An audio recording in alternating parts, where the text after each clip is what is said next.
The little boy had long known that there are no monsters, nor witches, nor zombies or vampires. As a courageous kid, he wasn't afraid of ghosts or aliens, although he had seen a picture of the latter. It had large, black, scary eyes, but his daddy reassured him that it's not real, that aliens don't exist. He was no longer afraid of the dark either. He had slept through the nights peacefully, until one night, when he had to go to the bathroom. In his dark room, he got the feeling of being watched. He immediately recognized the long-forgotten old fear that most of us leave behind in childhood. What exactly scared him he did not know, but for safety's sake he headed for the bathroom with hurried steps.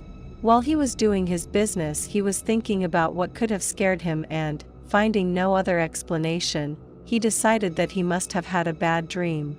He didn't remember it, but he had heard that people often forget their dreams as they wake, and with that thought he put an end to the story. He is a brave boy who won't get scared by some stray specter in a dream. He'll laugh at it all in the morning, and he decided that he won't tell his parents about it, lest they think he's a sissy. As he returned to his room, he again felt like being watched. It wasn't getting nearer, it didn't approach him, it didn't reach out after him to grab his ankle as he imagined it would in those old fears. He merely had the impression that somebody is watching him. But he didn't let these sinister feelings take control of him, and he kept his composure as he slowly, confidently placed one foot before the other and walked back to his bed step by step. He pulled the blanket right up to his chin, and knowing that he acted bravely, he fell back to sleep with a smile on his face. He barely remembered anything of it in the morning, and indeed, the sunlight dispersed all his fears, banishing them to thousands and thousands of light years away, far from the world of the light of day. He went to school nonchalantly, leaving the monsters of the night behind. The only thing that worried him was that he couldn't find his favorite teddy bear. At night he again felt that somebody was watching him.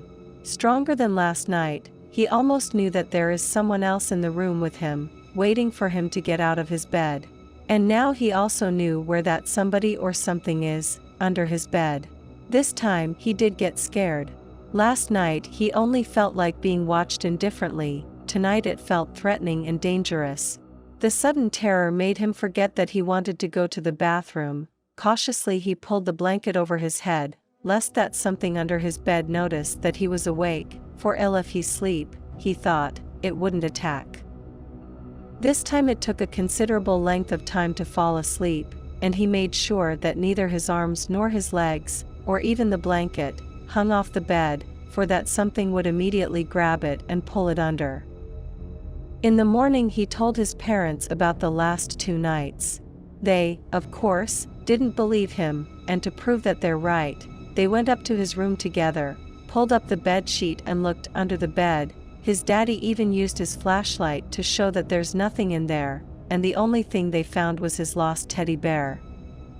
Thus knowing that there's nothing scary or dangerous under the bed calmed him down considerably, and although his dark thoughts and fears didn't go away the way they did the previous morning, in the evening he went into his room to go to bed all alone.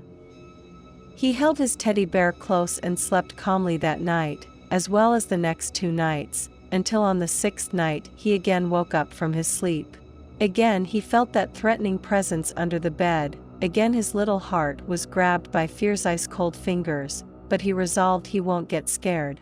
With the teddy bear in his hand he shot out of bed and ran to the bathroom. And all the while he knew that somebody was watching him, somebody was seeing him, somebody was behind him. A cold chill ran up and down his spine, until he was out of the room, and the moment he stepped out of the bed, he knew that something is reaching after him with its big and strong hands, and it was only his nimbleness that saved him from those hideous fingers and claws that would pull him under the bed, into the darkness, into a different, terrifying world. When he finished his job he hesitated for a moment whether he should go back to his room or go to his parents' bedroom, even if they would think he was a sissy. Either way, to reach their bedroom he had to go past the door of his own room. He will make the decision when he gets there. By the time he was reaching his door he gathered some courage from his teddy bear and came to the decision that no monster will chase him out of his own bed. Stepping through the door, the presence of an intangible threat almost slapped him in the face, triggering the kind of fear that to common sense is perfectly baseless, yet it convinces the soul that it's very real. But the little boy was undaunted. With teddy bear grasped tightly in his hand and eyes set on the ceiling, he blazed his trail amongst his fears, across the darkness towards his bed. When he was almost at the bed, suddenly something hit his left ankle, and it was like something, probably claws, tried to tear up the skin to get to his flesh.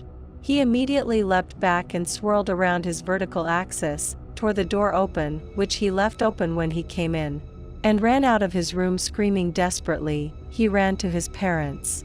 The screaming woke them up, so they were waiting for him with the light on, confused and dumbfounded by the hysterical state he was in. "It touched me, it wanted to catch me," he screamed at the top of his lungs, crying and trembling in fear. "It touched me." His parents didn't understand what he was talking about, and tried in vain to calm him down.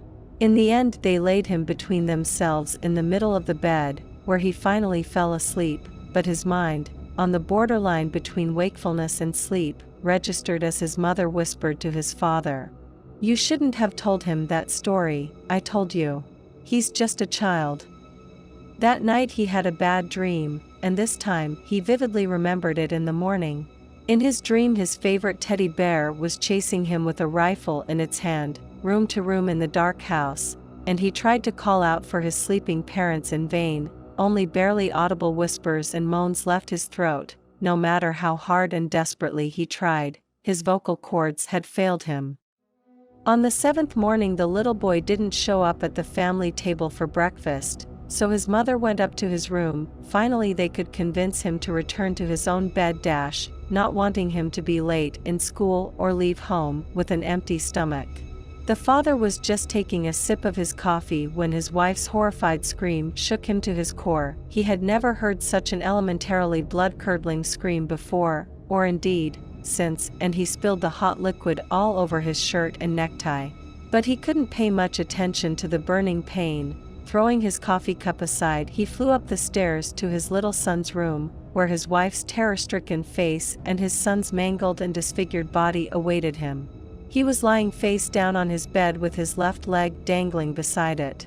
His little head was tilted to the side in an unnatural position, his face white as lime, his mouth agape, his eyes round and wide and bulging from whatever horror was the last thing he had seen. His left ankle was covered with strange bruises, the traces of a non-human hand, a giant paw. "I found this under his bed," stammered the woman almost incoherently, barely audibly, and she raised her son's favorite teddy bear, the one that was missing and then later found, also under the bed. The father looked at the toy, then at the bruises on his son's ankle, then back at the toy. And then, for a fleeting moment, an icy shiver ran down his spine as he recalled what his wife said last night. For the story he told his son a few weeks ago was the origin of his teddy bear. When he was younger, he was frequently out hunting, and one day he shot a gigantic bear. It was a tough fight. His first shot missed, the bear spotted him and attacked, but the second shot proved fatal. The bear's body, however, still propelled by the momentum of the attack, crashed into him. Its front legs broke his left ankle, and he, too, fell to the ground along with his prey. In a twisted position under the weight of the animal, he sprained his neck. His head, due to the pain, had to be kept in a grotesque tilted position for days. He looked like as if he had broken his spine. That's when he decided to flay the animal and use its hide as a memento of the fight, from which he would make a morbid souvenir. He made a teddy bear from it, which became his son's favorite.